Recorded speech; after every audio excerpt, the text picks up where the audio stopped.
Top of the morning, Dan and Amy. So, we're always pointing out that Trump's imprecision with language gets him into trouble? Yeah, and his tweeting. Uh-huh. Well, Jim Comey has a similar problem, it would seem. John Hinraker over at Powerline Blog has it over the weekend. Proof that James Comey misled the Senate Intelligence Committee. In written testimony before Senate Intel, Comey made the point of saying he wrote a memorandum documenting all his conversations with Trump, but he didn't feel compelled to do so regarding his very few conversations with Obama, as well as Comey claiming that that was also the case with President George W. Bush, where he was Deputy Attorney General at Justice. The reason, of course, Comey said, is because he was worried Trump would lie if he didn't memorialize the contents of their conversations. Well, in a book-length attack on Dick Cheney by an author named Barton Gellman called Angler, Comey serves as one of Gellman's chief sources, and he includes a description of Comey's meeting with Bush that came from Comey, strikingly similar to the testimony he gave of his meeting, his critical meeting with Donald Trump, the loyalty question meeting. This is from Comey's written testimony. The president signaled at the end of the briefing by thanking the group and telling them all that he wanted to speak to me alone. I stayed in my chair as the participants started to leave the Oval Office. The Attorney General lingered by my chair, but the president thanked him and said he wanted to speak with only me. When the door by the grandfather clock closed and we were alone, the president began by saying, I want to talk about Mike Flynn. That's his meeting with Trump. You got to say it in this voice. When he walked by the grandfather clock. That's true. I need to use my E.L. James voice Yes. when I'm talking about Comey's romance these novelist memos. audition. From Angler, Bush stood at the meeting as the meeting ended, crossed behind Cheney's chair. Cheney moved in the opposite direction on his way out. He had nearly reached the grandfather clock at the door when the president said, Jim, can I talk to you for a minute? This time the vice president was not invited.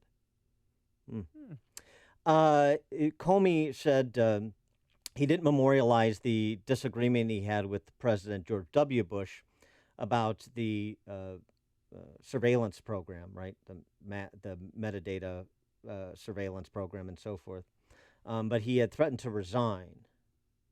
He said that he did not communicate to staff except that something was going on, except here's what is reproduced by Mr. Gellman in Angler from Comey. This is from one of the recipients of Comey's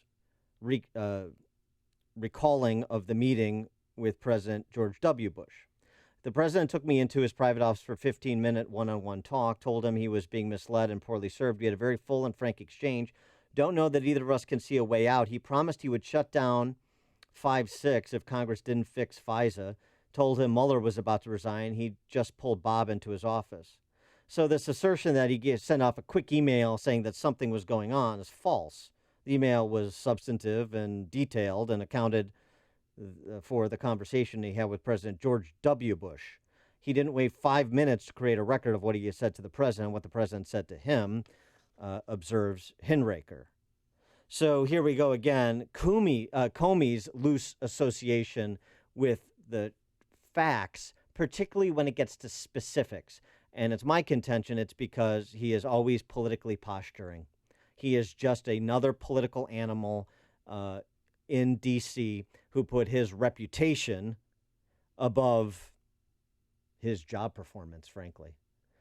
Always angling, always maneuvering to put Jim Comey in the light of hero.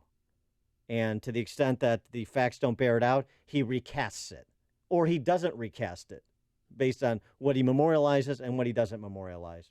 And this is fundamentally the problem with Jim Comey. And that's kind of an aside, because the bottom line is this.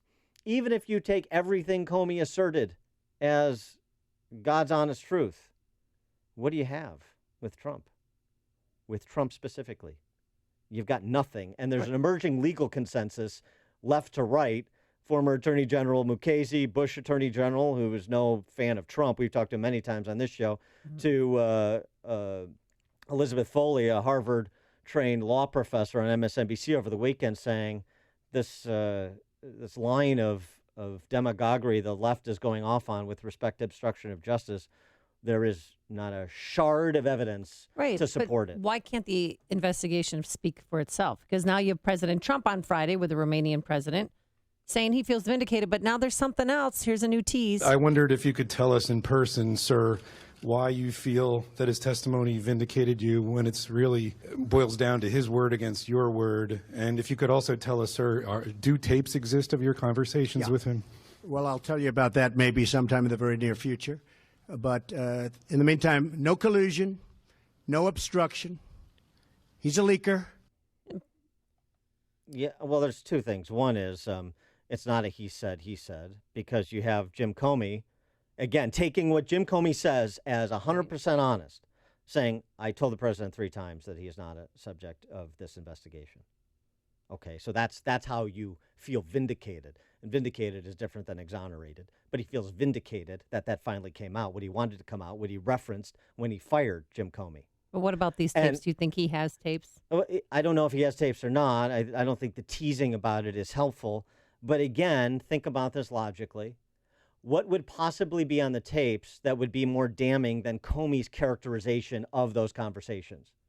I'd like to know who's telling the truth. I mean, because Trump said, I never asked him for his loyalty. I barely met him. I want to know if he did ask him to be loyal. Yes. It's a credibility issue, but not a legal issue. For more on this topic, we're pleased to be joined by our friend Mike Rogers, a former member of Congress from Michigan. He was chairman of the House Homeland Security Committee. He's also a former FBI agent, so a unique background. And he is the host of CNN's Declassified. Season 2 starts next month, July. Of course, as usual, aligned with Game of Thrones. Oh, yeah. Yeah, that's how Mike Rogers does it. Mike Rogers, thanks so much for joining us. Appreciate it. Well, thank God for TiVo. Yeah, right. Given your particular experience, both as an FBI agent as well as a member of Congress and the chairman of the House Homeland Security Committee, what was your takeaway from the Comey testimony and the president's response over the last several days?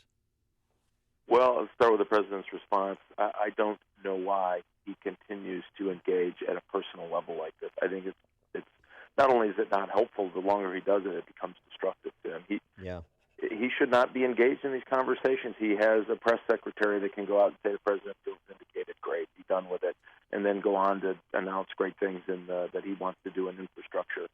But getting trapped into this daily exchange pits him against Comey. I don't think any of that's helpful.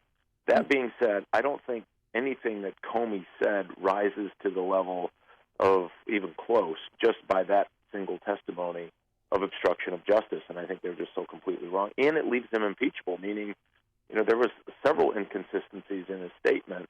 If I were Bob Mueller being the prosecutor, I would have hated that testimony because he says things like, well, I didn't know how to gauge if he meant I was doing something more because I didn't know him well enough. But then at certain points in the testimony, he says, no, I believe that he wanted me to stop the investigation, even though that's not what the president's words were.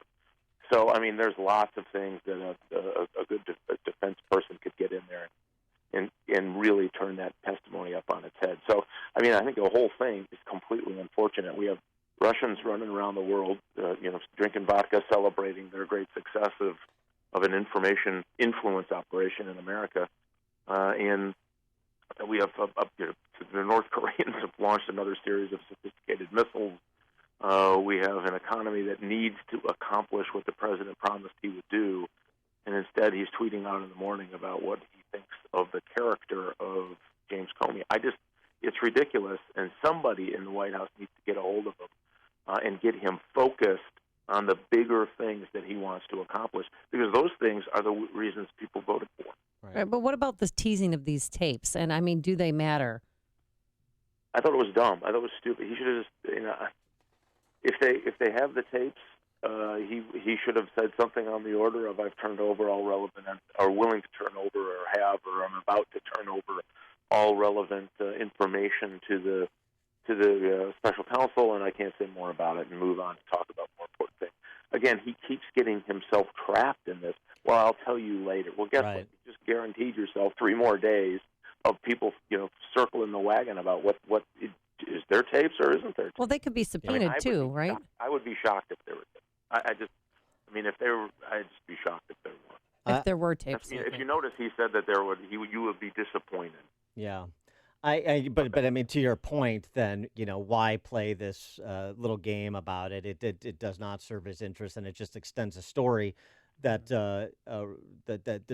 for which there is an opportunity cost. The opportunity cost is you're not talking about jobs or energy independence or anything else, as you said, that he was elected to advance. Yeah, and Sunday morning he comes out and says, there's more to this Comey story of leaks, and he's going to be charged, or insinuates he's going to be charged. I forget the exact tweet, but it was to that nature. And I'm thinking, this is the President of the United States. We have these huge, massive issues to deal with, and he is individually going after somebody, even if he felt that way.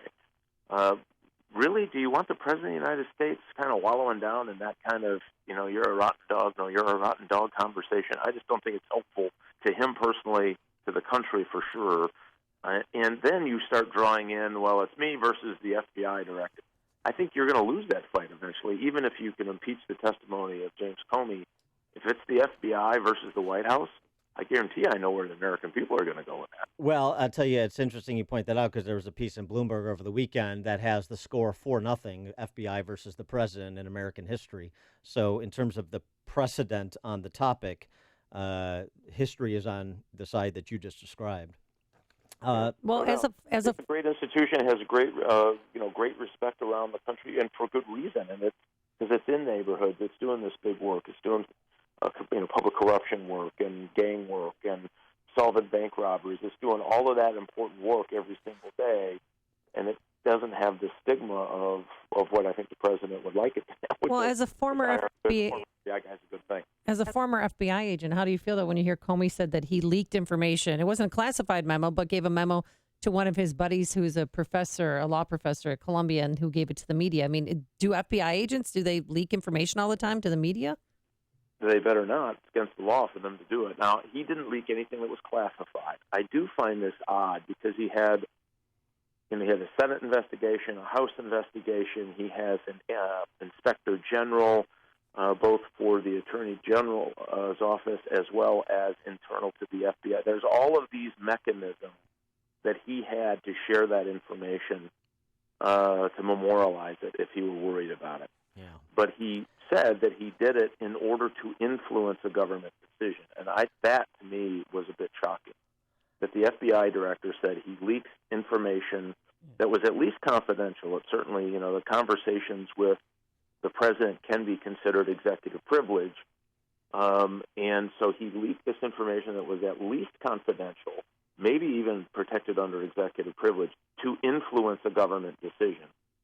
Yeah. Boy, that's exactly what people like Chelsea Manning say. That's exactly what people like our friend in the loving arms of a KGB agent in Moscow say, Snowden. I mean, that was a little bit shocking to me to hear him kind of walk through his logic on why he did it that way. Well, I'll tell you, I mean, the evidence is overwhelming on Jim Comey's job performance, and he has restored my faith in having very little faith in the federal government. But I wanted to ask you about Mueller's investigation. A piece over the weekend by Holman Jenkins in the Wall Street Journal makes this point. The FBI, CIA, NSA are eager to pose as scrupulous disinterest arbiters of Russian meddling. They're not eager to be seen as victims or patsies of Russian meddling. And so here's the question for Mueller. Will he accept the current framing that the Russian investigation is about everything except whether his former agency was semi-wittingly duped into some of its interventions by Kremlin danglings? There's nothing to see here. Move along. His point is, as part of this open-ended, wide-ranging investigation Mueller is doing into Russian meddling, should that include CIA, FBI, NSA? I think they have to. If we don't use this as a great historic lesson on what not to do, then I don't know any other purpose for it. So I think both the House and the Senate committees can accomplish that and stay away from the criminal investigation side. They really shouldn't be engaged in that anyway. But the fact that he is going after this collusion piece, I think it could overturn information that will show that some of the agencies had made a mistake. Even the notion that they came out and briefed and then leaked about this document from this clown. The dossier, right. Yes, that whole thing. I mean, that was almost malfeasance. When I look back at all the information, because I figured at the time, listen, if they're briefing the president, there must be some thread of truth in some of it, not all of it, obviously, and that there was some concern that they were going to use something in it. But they were just saying, oh, it's going to be leaked, so we're going to leak it to you. And guess who leaked it? It was they, those guys who leaked it. Yeah. That was just a shock to my system. So I hope that is a part of that investigation, because I think they made mistakes, they being the CIA. Obviously now we know the FBI leadership anyway made some mistakes in how they handled that information. That should be in there. If you also listen to Comey, there are two things to this investigation. One was the collusion piece, and the other was the financial. There appears to be some financial crime that involves Michael Flynn, and that's what I took away from that testimony. Didn't get a lot of press coverage, but when he said there's really two investigations. Right. And I think that's what they're talking about, is this Flynn investigation is not necessarily part of the collusion investigation, which I thought was Well, your point about the intelligence community having higher standards than BuzzFeed is certainly a salient one. He is Mike Rogers, former FBI agent, former officer in the U.S. Army, as well as the former chairman of the House Homeland Security Committee, now the host of Declassified on CNN, which kicks off its second season next month, July. Mike Rogers, thanks as always for joining us. Appreciate it. Ben and Amy, always good to be on. Thanks. And he joined us on our turnkey.pro answer line. The more